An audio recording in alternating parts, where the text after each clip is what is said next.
to a special edition of Off the Shelf Reviews. Today is my top 5, and I've decided to do my top 5 on John Carpenter, one of my most favourite directors of all time. A director I actually believe is very underappreciated and very overlooked with the style of stories and films that he's released in cinema. But first, we're going to do an honourable montage.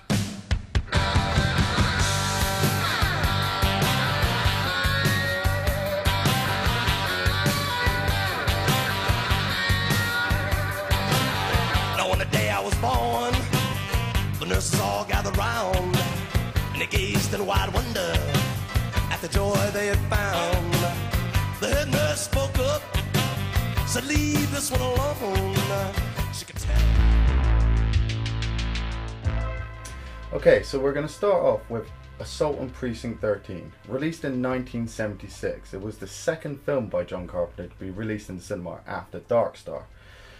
This film, I think, is absolutely brilliant. It's a bit dated now. I mean, he was trying to do more guerrilla-esque filmmaking at night times, but it has 4 of the most intriguing stories that you can ever find in a siege film. The first story that we follow is the story of the street gang known as Street Thunder. These guys start off with 6 of their gang members being shot by the Los Angeles Police Department. Freeze! This is the police. Drop your weapons and place your hands above your heads. And so the warlords decide to take it upon themselves to exact revenge and start off a cholo. Para los 6. Cholo. For the 6. Which is much of a blood sacrifice, I think, that they're going to go out and perform. We then follow the story of Austin Stoker, who plays Ethan Bishop. Austin Stoker is just a phenomenal actor in this film. He just conveys this story of a young man who left Anderson, the neighborhood that the police station is set in, walked out and then came back years later as lieutenant to cover a police station. Oh, by the way, no one took me out of Anderson when I was a baby. I walked out myself when I was 20. The third story that we follow is of Darwin Johnston's character, Napoleon Wilson. I absolutely love Napoleon Wilson in this. He's just so cool. The first time you see him, he just asks, "Gotta smoke?" And you're just like, why are you chained up? Why are you separated from all the other prisoners? And we get this story that he's a convicted killer and that he's on death row, but we're never actually fully told the background of his story. Why did you kill those men? Everybody asks me the same question. I always tell them the same thing.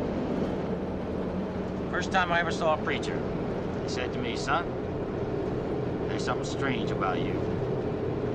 You got something to do with death." But as the film goes on, we realise just how cool and honourable this character is, because anybody who helps him, he wants to help out as well. And he's just, some of his lines are just absolutely brilliant. This can't happen. Not in the middle of a city. Not today. Then let's pinch each other and wake up. What I also really like about the film is it's the whole dynamic shift. It's the fact that this police station is so on its last legs that it might as well be, the building's going to be demolished. Yeah. You know, they get the power cut, so there's no lights, there's no telephones, Yeah. they can't communicate to anybody. Most of the police force are gunned down near the opening of the movie anyway, and so there's the last few police officers left who've got no choice but to team up with the convicts. Watch the front.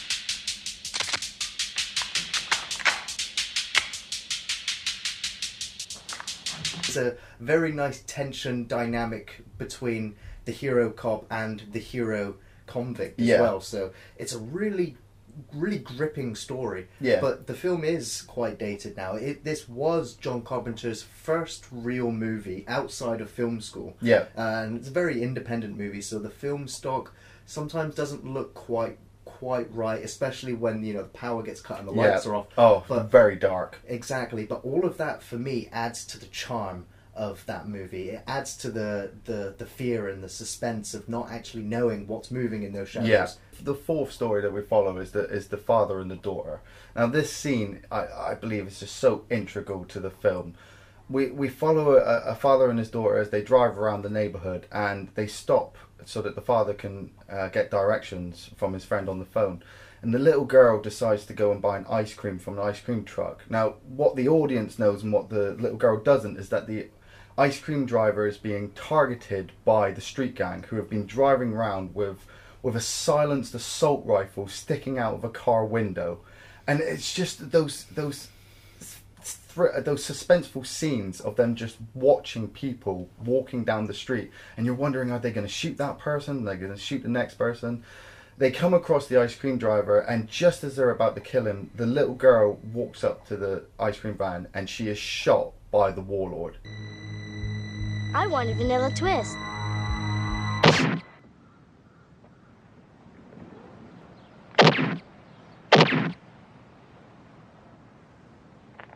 The father then sees the body and in an act of rage chases down the warlords, kills one of them, which brings us to the siege. The gang members chase him into the police station. Austin Stoker at this point is just, well, he's wanting a quiet night. He doesn't want anything bad to happen, but he's a really good character. He just wants to do good for everybody. And he's trying to help out the man. He's trying to help out the police bus with Napoleon Wilson's character, and then the siege itself. It's been remade. The film was remade with Ethan Hawke and Lawrence Fishburne. This was kind of at the beginning of the Hollywood remake trend, Yeah, wasn't it? It was yeah. one of the first films to be remade. They reversed a lot of the roles. I mean, we had Lawrence Fishburne playing a black bad guy, and we had Ethan Hawke playing the white good guy. And as it's not a brilliant remake. It's fun if you haven't ever seen the original. Yeah. But the original is just far more outstanding. Just the conversational pieces between Napoleon Wilson and anybody in the film. He just has these conversations where he's just like, I have my moments. Hey, What? you got a smoke on you? Yeah, but I'm not gonna give it to you. Why not? Not good for you. Smoking can kill you. You don't like competition, huh? You think you real fancy, don't you? I have moments. It's like the first anti-hero of Carpenter's, and it just builds up the shootout sequence with all the silent shots.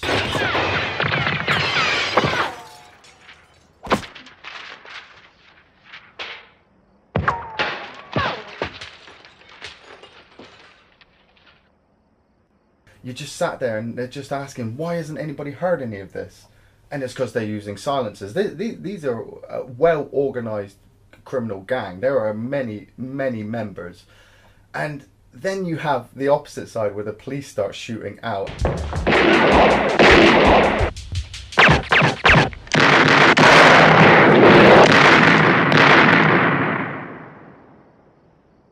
Just such a loud sequence. I swear they actually tried to musically make the bullets actually sound off of each other. It just ultimately builds up to a brilliant climactic final with them all hidden in the basement. I do want to mention Lee's character, the female receptionist. The actress actually said that she felt so wooden and just didn't put enough emotion into her character, but I actually love the fact that she is not one of these screaming females. All right, if I can do it with one arm. Yeah. You know, she's not running around asking everybody for help. She's actually sat there with a gun, waiting for people to come through the door so she can shoot them in the face. It's brilliant. And then the final sequence, the look that she gives to Napoleon Wilson before they walk out, and Napoleon, it's completely quiet between the two of them, but Napoleon's got this look on his face like, I know you want me, but I'm not going to let you have me. It's just a phenomenal movie.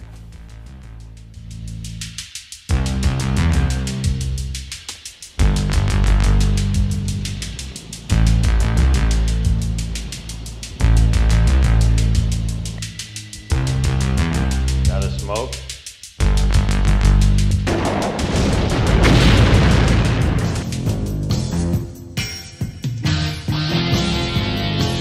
So my next film was released in 1986 and stars Roddy Piper and Keith David. It's They Live. This film, I get to talk about John Carpenter and Duke Nukem in the same conversational piece. I have come here to chew bubblegum and kick ass. And I'm all out of bubblegum.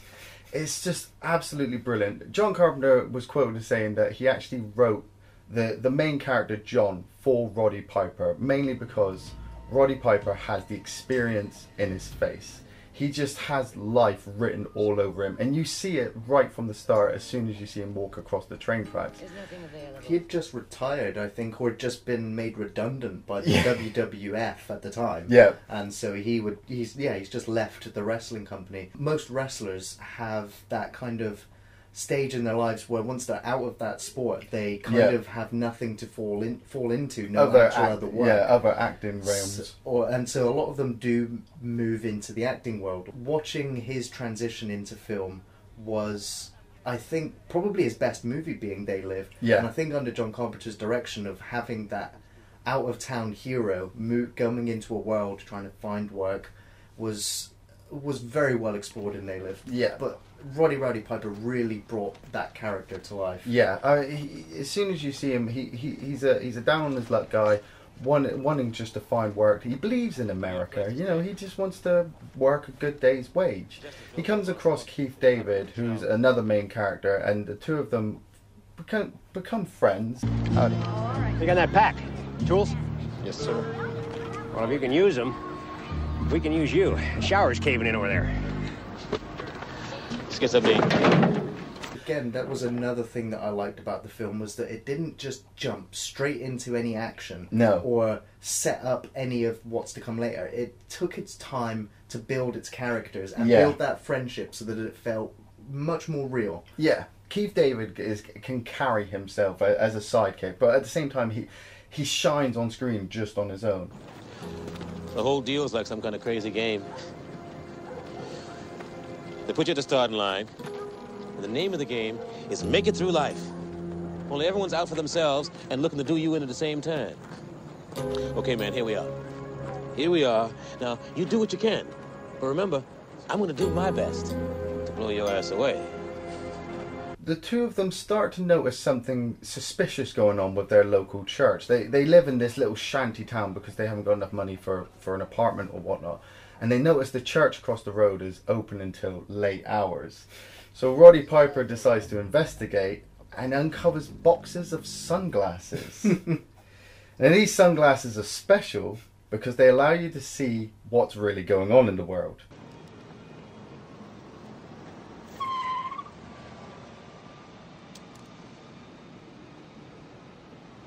What's your problem? Aliens have taken over. That's it. Not just normal aliens, money-grabbing aliens. Money-grabbing aliens. They want our like all aliens. They want our resources. So what they're doing is they've hypnotized us into a waking sleep. They make us just to carry on doing the mundane things in our lives, like going shopping and buying like shampoo and nails and all this other crazy stuff, so that secretly they can go and steal our water and our land and ship them off world to other planets. Earth is kind of like their third world country, they actually say during the film. I would say that this is John Carpenter's most political commentary on today's world. And the thing about They Live is that it's still true today. That film, thank God it hasn't been remade yet, but it probably will be. Doesn't need to be, because the message behind it is still the same. There's still these media companies that are saying, buy all this shit you don't need. You don't need it. And forget about all the world issues. Money because is your you God. want this. Look how shiny it is. And so all of those things playing out in the background of They Live really helps elevate the film, especially when it goes into its crazy over-the-top action. As soon as he dons the sunglasses, as soon as John dons the sunglasses, it's Duke Nukem the movie for me now.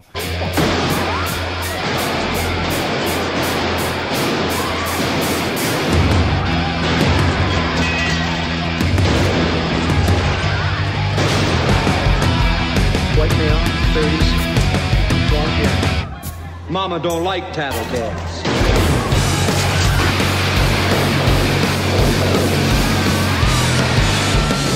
And it's just the way that Roddy Piper delivers some of his lines. He stood in the supermarket and he sees one of these aliens for the first time, and he looks at a human person and he just says, "You look normal." This one, real fucking ugly. Cannot help but just laugh. He then decides to arm himself. You think he's gone crazy, but for a man who's just been revealed the truth of what's going on in the world, he decides to take it into his own hands and start blowing aliens away.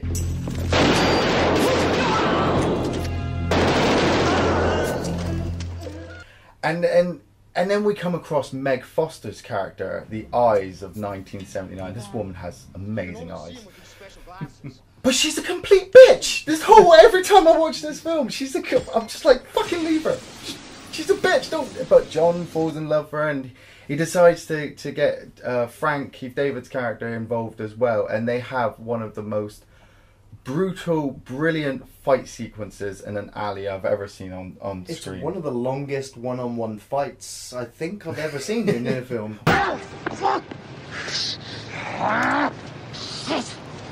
Put on the glasses.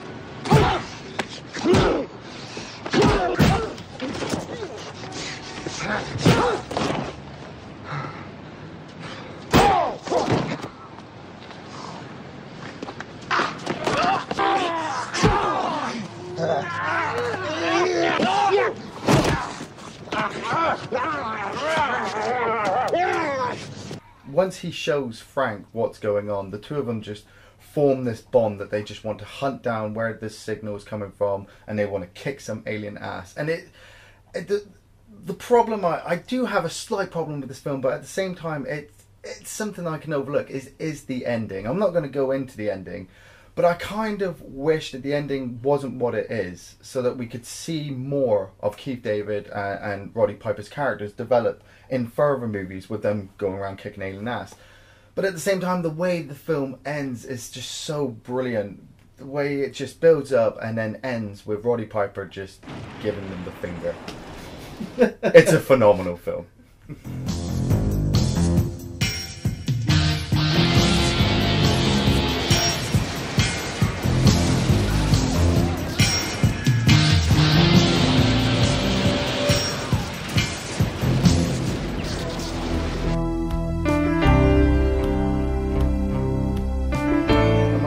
Film was possibly my first introduction to John Carpenter, and it's of a dystopian future.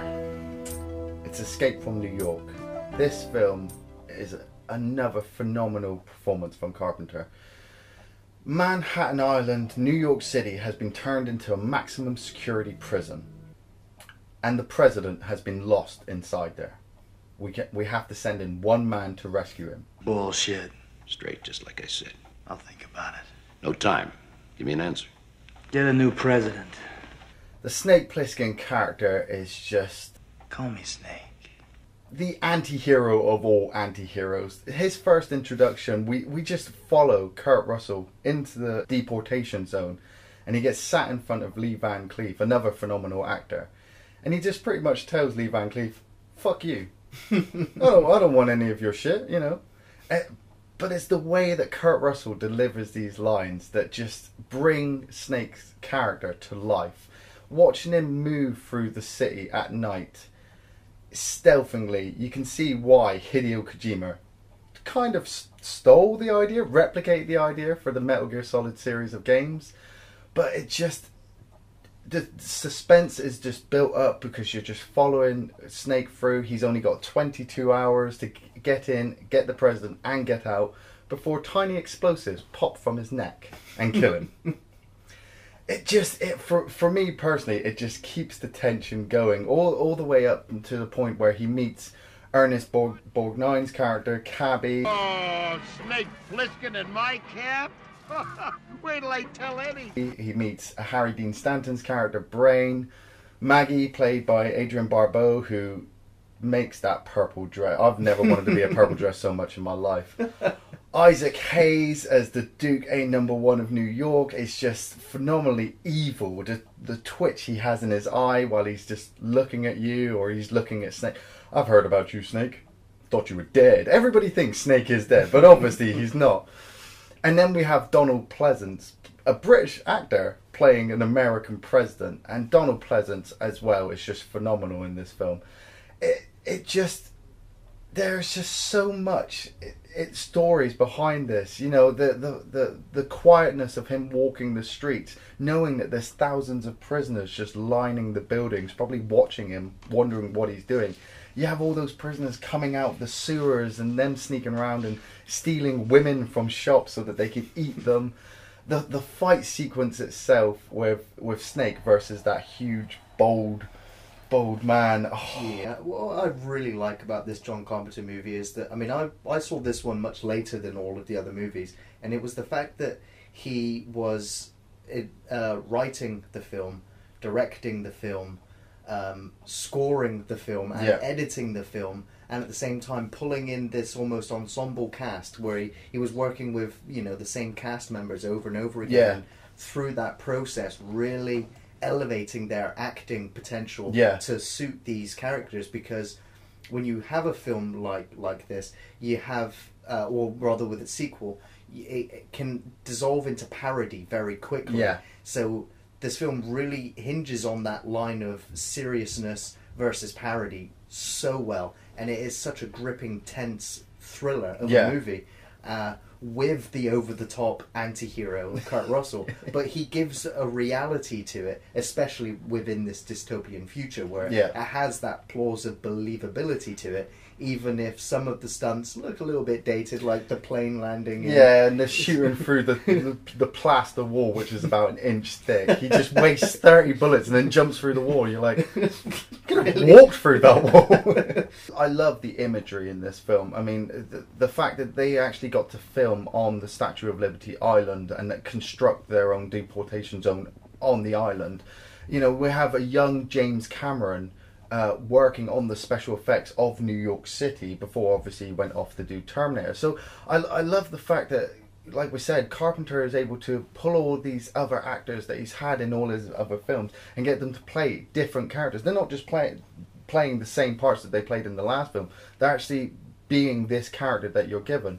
Like I said, the conversational piece between Brain and Snake, you get told this backstory about how Brain betrayed Snake and left him to be captured by the police. You don't get told anymore, and it's kind of an annoying factor of John Carpenter, because he gives you this history and then goes, "That's enough. You're not having any more." And I'm like, I want more Snake. I want more backstory. It's just a phenomenal film. Like I said, the fight sequences, the suspense, the tension. If you love this film, you probably love Metal Gear Solid, and if you've played Metal Gear Solid, go back and watch Escape from New York. It's absolutely brilliant.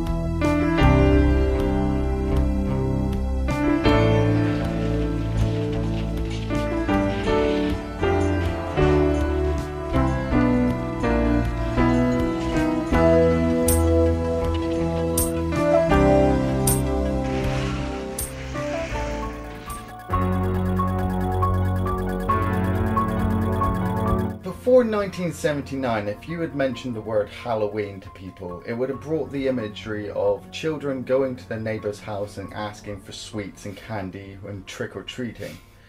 But then 1979 comes along and John Carpenter releases Halloween. This film set the benchmark for a lot of horror films that followed after. The suspense that it builds just with Donald Pleasance's character as Dr. Loomis chasing the force that we would come to know as Michael Myers is just so brilliantly built up. We start the film with a first-person POV shot following a young girl around a house. She goes upstairs and we go into the kitchen, the audience, and we take a kitchen knife from a drawer. We then follow her up the stairs, walk into her room, and the first point of the movie that I actually think is absolutely brilliant is we are told the name of the killer before he even starts stabbing her. He is known as Michael. He then kills the girl, retreats down the stairs and walks out the front of the house, and we are then revealed that it's a 6-year-old boy. So shocking. To have a small child kill a woman at the beginning of a film. I haven't ever seen a beginning like it since. 15 years later, Michael Myers has escaped from a sanatorium and is returned home to Haddonfield to hunt down more babysitters. This film is the archetype, it is Genesis, it is the origin of the slasher genre. I mean, we've had Hitchcock's Psycho a few years before this, and there's, you know, you've got the grindhouse movement of these kind of silly horror movies, but tonally, stylistically, the way Halloween was made it the go-to reference movie if you were going to make a slasher movie. And even Wes Craven paid homage to Halloween with Scream, which was the self-referential kind of movie that Scream was, where it referenced all these other things, and it basically just bowed down to Halloween as being you're the film that made all of us possible, really. Before Jason Voorhees, before Freddy Krueger, there was Michael Myers. He is just a force to be reckoned with. You know, he's the human serial killer, and that's what I love about this character. He would you say that, because for me Michael Myers he has zero personality. He is a visual force, perhaps supernatural. Well, I mean, if we go into the realms of the sequels that followed after this movie, they do try to bring in the backstory of what makes Michael a killer to be reckoned with. But I think when it first was released, he was just a psycho. I met this 6-year-old child with this blank, pale, emotionless face and the blackest eyes, the devil's eyes. I spent 8 years trying to reach him, and then another 7 trying to keep him locked up, because I realized that what was living behind that boy's eyes was purely and simply evil. He had this weird idea that he had to kill teenagers who were having sex, taking drugs, drinking underage. You know, all the cliches that we take for granted nowadays with films. You know, we look and we just go, why are you running up the stairs? Why are you grabbing that banana? You know, you should be trying to fight him. But back in 1979, when we were given Jamie Lee Curtis as the victim of Michael Myers, she is the legitimate scream queen. She is so loud, I had to turn the film down at some point. Just forgot how loud this woman was.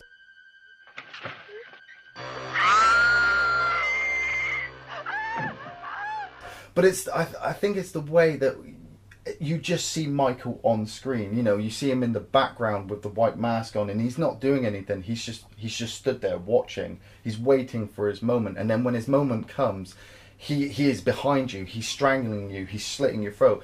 The scene where he lifts the man up onto the against the cupboard and just stabs him in the gut with a knife. It's all silhouetted as well, isn't it? There's a lot of the original horror tropes is the fact that you didn't actually see the blood or the guts or the gore. It was all suggested. It was, you know, what was in your imagination, and that was the trick of what was going on in your head was perhaps worse than they could portray on screen, especially at the time as well, with, you know, censor ratings and things like that.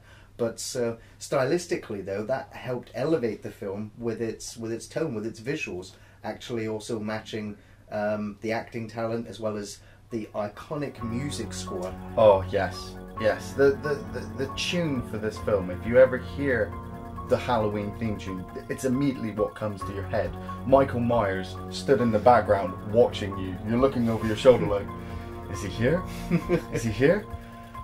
For me, it's the one film I try to watch every year on October 31st because it is fundamentally the best horror movie ever to watch on Halloween. I also want to talk about Halloween 2.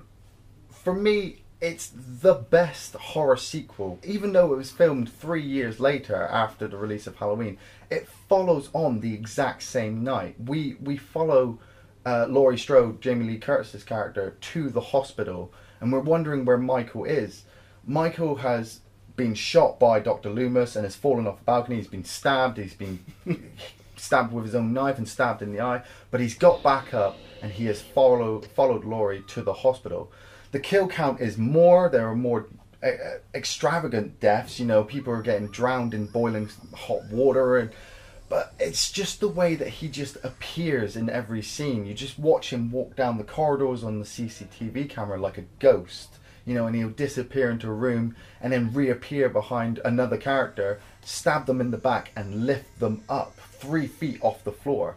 They wanted to make the Halloween films completely separate stories every year. So you'd have Halloween and then Halloween 2, and then that's where it ends. Yeah. That's where it should have ended. Yes. Then they bring out Halloween Season of the Witch, obviously with the druids. And as a standalone movie, yeah, it's okay. It's brilliant. But at the time, people saw the word Halloween and they immediately assumed that Michael Myers was going to be in it because obviously he built up this fan base.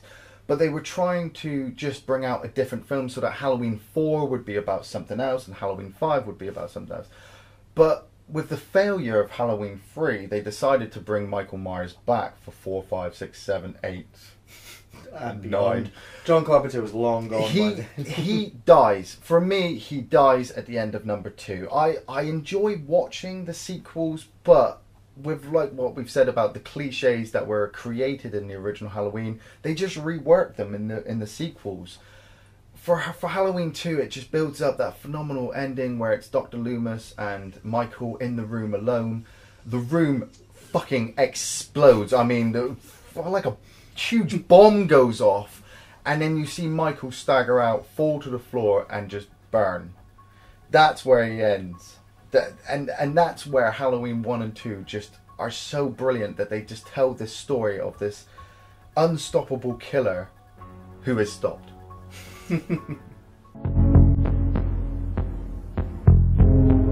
This film, I have a massive personal connection to this film, mainly because it was released in 1982, which is the year I was born, and I just feel that this film combines two of my favourite things: horror and science fiction.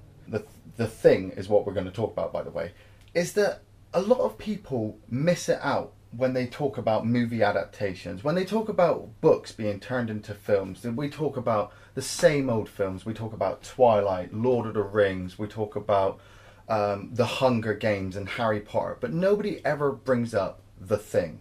And The Thing was an adaptation of a short story called Who Goes There?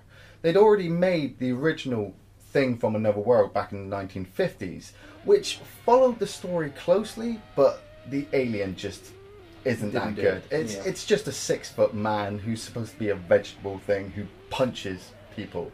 It's okay for a 1950s B movie, but then Carpenter comes along with his adaptation. And Carpenter had already said as well that movie was one of his favourite movies and one of his favourite directors, and so he didn't want to do a remake. Yeah, he'd already referenced it in Halloween by having it play in the background, but he didn't want to make a remake. He wanted to actually tell the story, and to tell the story you have to have the alien, the thing, the way it's supposed to be. This creature ingests living organisms and assumes the shape of them, and you cannot tell the difference. It's Invasion of the Body Snatchers on a visceral level. Oh, it's from the opening shot.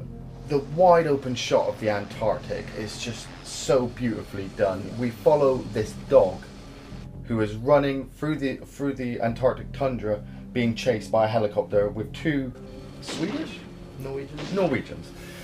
Two Norwegian guys trying to kill this dog. Now, at first, if you've never seen the film, you're probably wondering, why are you trying to attack that dog? In about 45 minutes, you're going to wish that they'd killed that dog when they'd seen it.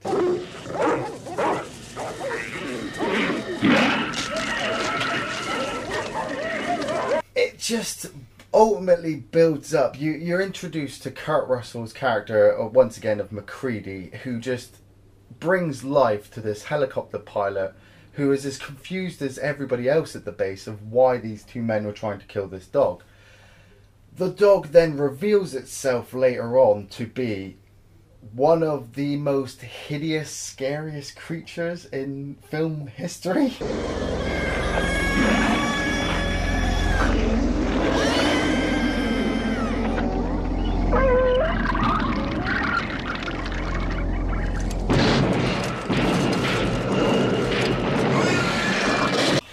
It was, is it Rob Bottom? I think he was the creature design director. Well, Stan Winston did the dog, and he did all the rest of them. And he decided that, you know, because in horror movies you hide the monster until the end of the movie. That's how you do it, because usually the creature's going to look fake or it's going to look silly. So John Carpenter and his team just went, no, we're going to have a creature that you see early on. Yeah. But then we'll surprise you, because the creature's going to have a different shape and a different form, and it might even be the person sat next to you. So the whole fear and suspense and paranoia about maybe not even knowing whether the creature is sat, you know, next to you, or whether it is this mutant dog thing. It just... The suspense that this film brings, you have these men, even though you have the whole of Antarctica to work with, you cannot go out there. It's too cold, you will die. So they are all just confined to this outpost. But once the alien reveals themselves, and once they realise that this thing can assume any shape of anything that it touches, they just start to look at each other in strange ways. You know, the person who was very close friends 2 minutes before has just had to flamethrower his mate because tentacles sprouted from his head. You gotta be fucking kidding. And his chest has opened up and he's bitten the arms off the doctor.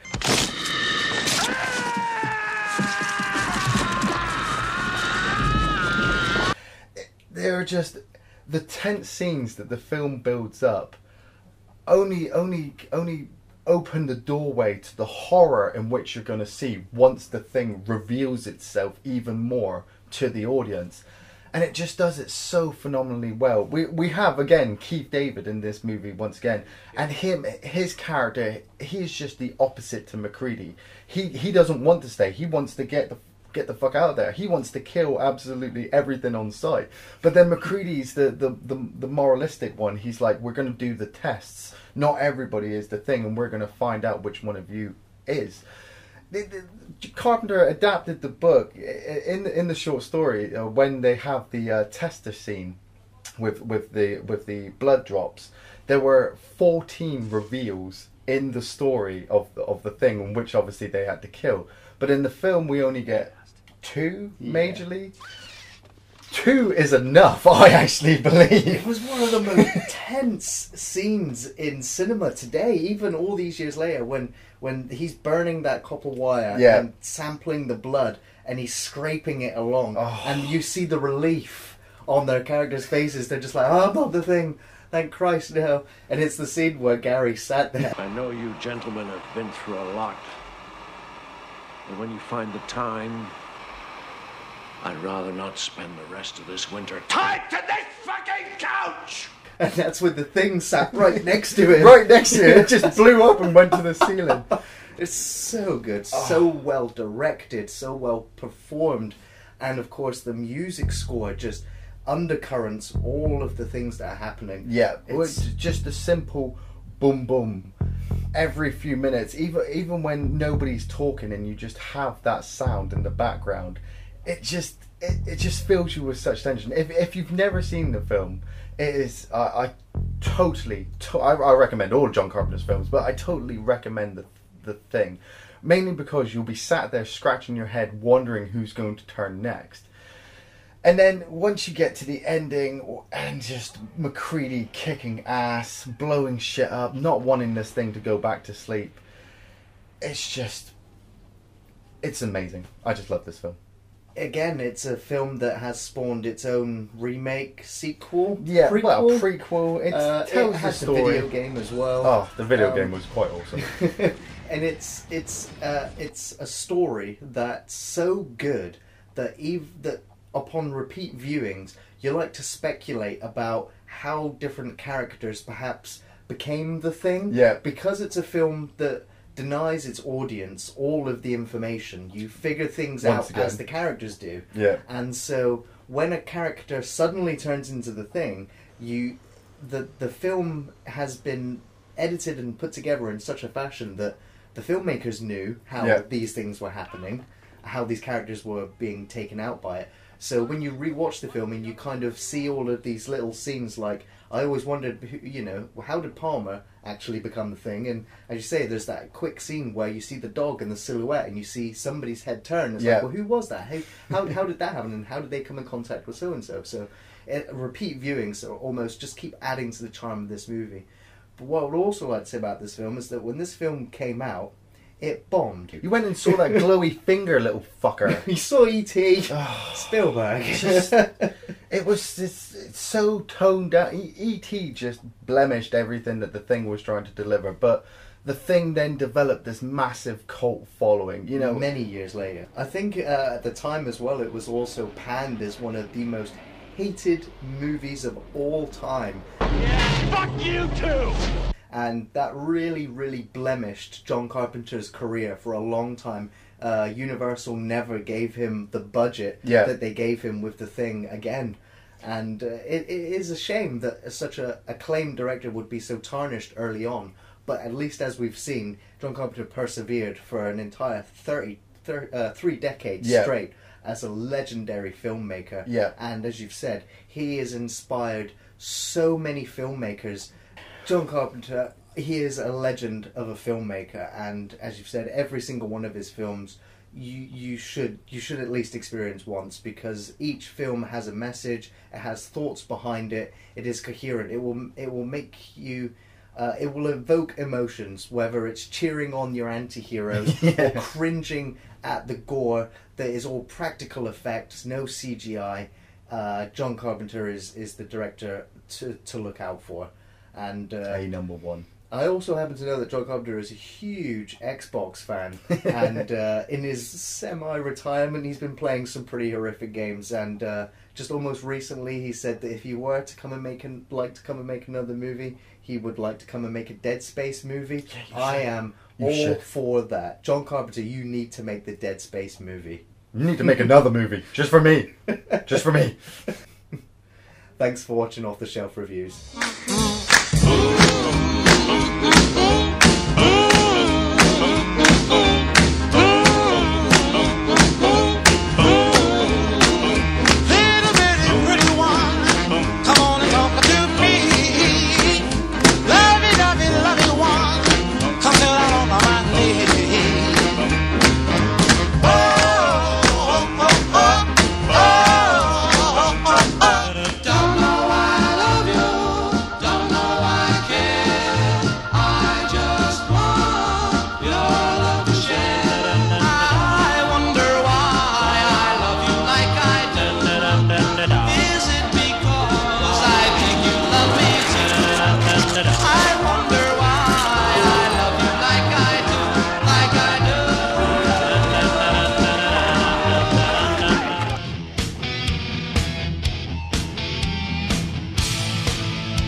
Gotta smoke?